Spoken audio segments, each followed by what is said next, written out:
क्या आपको राम जन्मभूमि का कानूनी इतिहास पता है? अरे वो कानूनी इतिहास, वो कानूनी लड़ाई जिसने 500 सालों से चले आ रहे विवाद को अंत कर संविधान में वर्णित फ्रेटर्निटी को मजबूत किया। अयोध्या में राम जन्मभूमि पर रामलल्ला के प्राण प्रतिष्ठा की तैयारी शुरू हो चुकी है।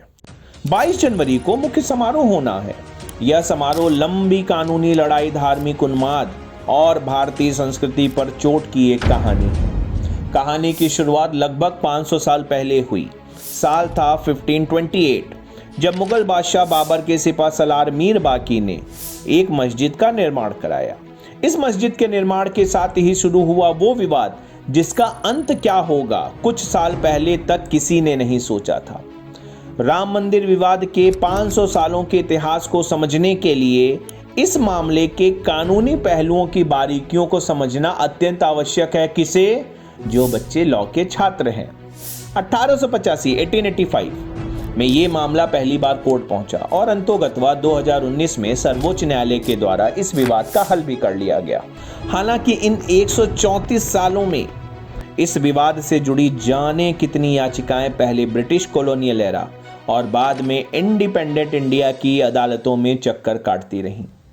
तो राम जन्मभूमि से जुड़े जो सबसे प्रमुख 3 विवाद हैं, उसमें पहला विवाद था पूजा का अधिकार, और ये वही पूजा के अधिकार का विवाद है, मांग है, जिससे राम जन्मभूमि का अदालती सफर शुरू हुआ। राम मंदिर विवाद में पूजा की मांग को लेकर कई सूट्स दायर हुए, लेकिन इनमें 4 सूट सबसे महत्वपूर्ण माने जाते हैं।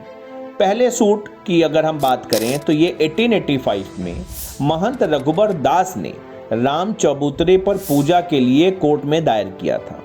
हालांकि उनकी याचिका खारिज हो गई, याचिका मतलब सूट, लेकिन पहली बार कोर्ट ने सैद्धांतिक तौर पर माना कि मंदिर तोड़कर मस्जिद बनाई गई है और यह दुर्भाग्यपूर्ण है।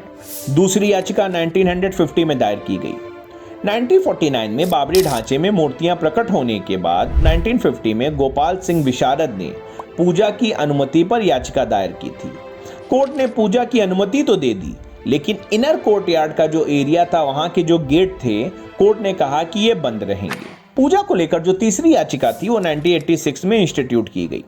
देखिए, 1949 में गर्भगृह पर ताला लगवा दिया गया था क्योंकि माना यह गया कि वहां मूर्तियां सुओ मोटो खुद से प्रतिस्थापित हुई हैं और प्रशासन ने माना कि इससे पब्लिक डिसऑर्डर हो सकता है। एक जाने माने वकील थे 1990 के दशक में, उनका नाम था यूसी पांडे। 1986 में वकील यूसी पांडे ने पूजा के लिए कोर्ट में गर्भगृह का ताला खुलवाने की मांग की। यूसी पांडे के अनुसार जो ताला गर्भगृह पर लगा था वो ताला कोर्ट ऑफ लॉ ने नहीं लगवाया था, अपितु वो ताला फैजाबाद प्रशासन ने लगवाया था। यूसी पांडे की दलीलों को सुनकर डिस्ट्रिक्ट जज ने आदेश दिया कि हिंदू धर्म के अनुयायियों को पूजा और दर्शन की अनुमति दी जाती है। हालांकि इस फैसले के विरोध में मुस्लिम पक्षकारों का प्रतिनिधित्व करने वाली बाबरी एक्शन कमेटी का भी गठन हो गया। पूजा को लेकर चौथी याचिका 1994 में इंस्टीट्यूट की गई। 1993 में केंद्र सरकार ने अयोध्या में जमीन का अधिग्रहण करना शुरू किया। डॉक्टर एम इस्माइल फारूकी ने सुप्रीम कोर्ट को अप्रोच किया। उन्होंने तर्क दिया कि यदि मस्जिद के अधिग्रहण से नमाज नहीं पढ़ पाते हैं मुस्लिम धर्म के अनुयायी तो यह आर्टिकल 25 का ग्रॉस वॉयलेशन होगा। हालांकि डॉक्टर एम इस्माइल फारूकी की याचिका को सुप्रीम कोर्ट ने खारिज कर दिया।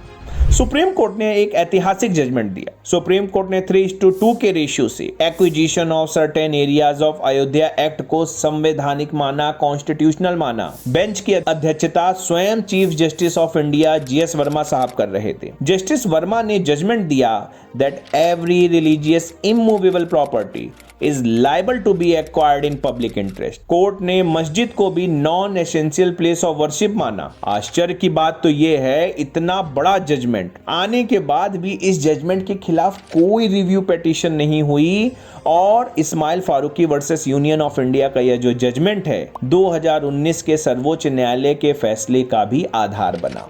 पूजा के बाद राम जन्म स्थान से जुड़ा जो दूसरा विवाद था वो टाइटलशिप को लेकर था, जिसे हम कहते हैं मालिकाना हक। सुप्रीम कोर्ट ने इसे जमीनी विवाद माना। इससे जुड़ी कई याचिकाएं थी, लेकिन 3 याचिकाओं को ही वैध माना, वैलिड माना। तो जो टाइटलशिप से जुड़ा पहला केस था वो 1959 में इंस्टीट्यूट हुआ। निर्मोही अखाड़ा। निर्मोही अखाड़े ने पहली बार 1959 में राम जन्म स्थान पर मालिकाना हक जताया था। फैजाबाद कोर्ट में जमीन के प्रबंधन, मैनेजमेंट ऑफ लैंड के अधिकार को मांगा था। इसके लगभग 2 सालों के बाद 1961 में यूपी सुन्नी वक्फ बोर्ड ने मालिकाना हक का दावा किया।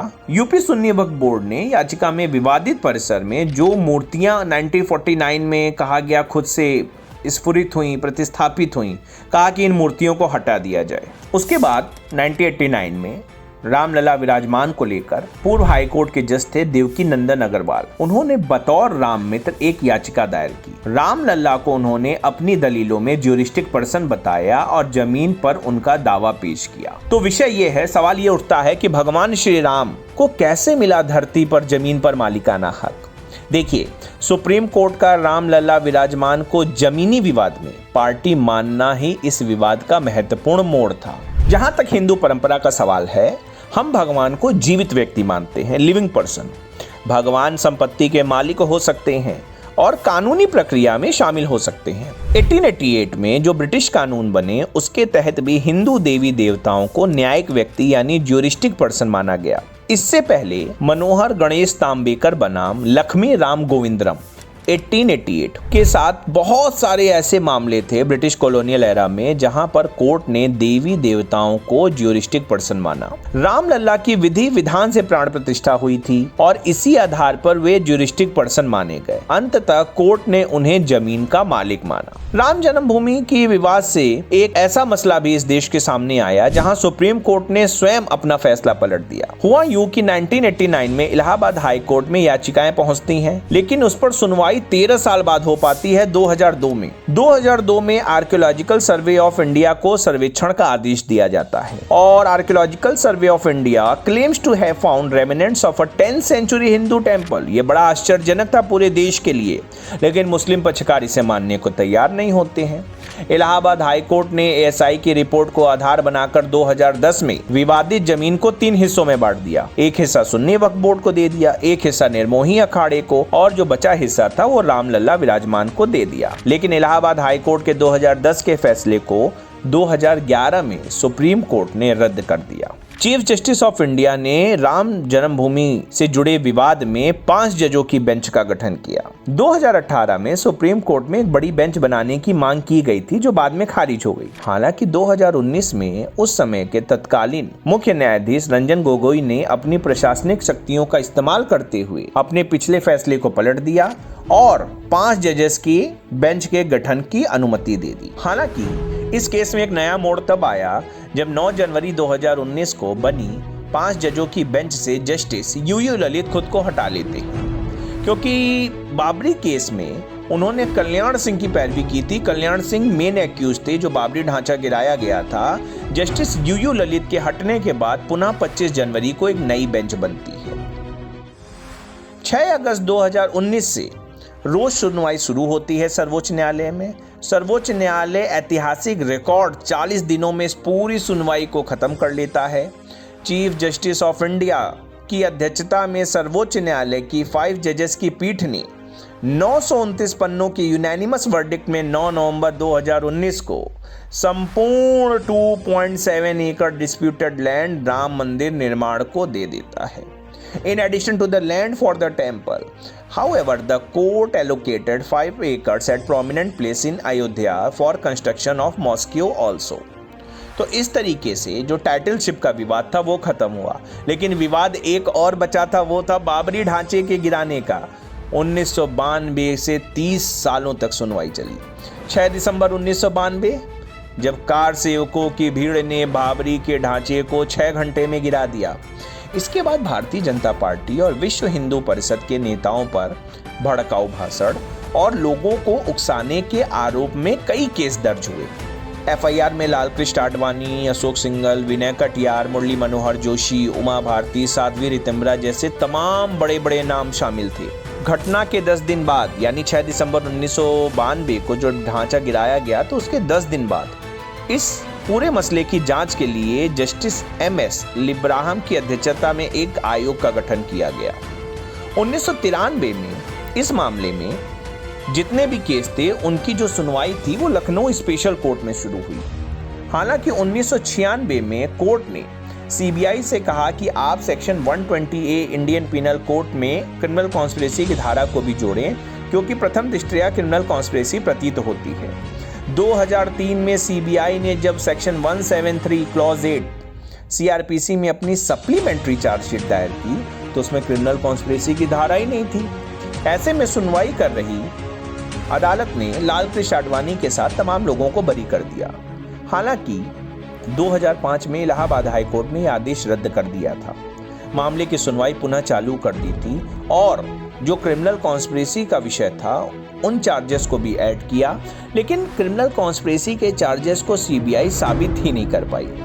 2009 में लिब्राहम आयोग ने अपनी रिपोर्ट सौंप दी। बाबरी ढांचा गिराने को एक साजिश माना गया और कहा गया कि जो कल्प्रिट थे, जो जिम्मेदार लोग थे, उन पर केस चलाया जाए। हालांकि सीबीआई कोर्ट ने 30 अगस्त 2022 को एक ऐतिहासिक फैसला सुनाया जिसमें सबूतों के अभाव के कारण लाल कृष्ण आडवाणी समेत सभी आरोपियों को बरी कर दिया गया। इस रिहाई के साथ अयोध्या जन्मभूमि से जुड़े 500 वर्षों के विवाद का एक संवैधानिक अंत होता है। मैंने पूरी कोशिश की कि राम जन्मभूमि से जुड़े कानूनी इतिहास के सब्सटेंस को आपको बिल्कुल संक्षिप्त तरीके से समझा सकूं। अब बारी आपकी है। आप सभी मुझे कमेंट सेक्शन में बताएंगे कि राम मंदिर पर फैसला देने वाली सुप्रीम कोर्ट के कॉन्स्टिट्यूशनल बेंच के 5 जजेस का नाम क्या था, और अगर आपको इस टॉपिक से रिलेटेड कोई भी डाउट हो तो वो भी आप मुझसे कमेंट सेक्शन में जरूर पूछें। Thank you so much. जय हिंद टू ऑल ऑफ यू।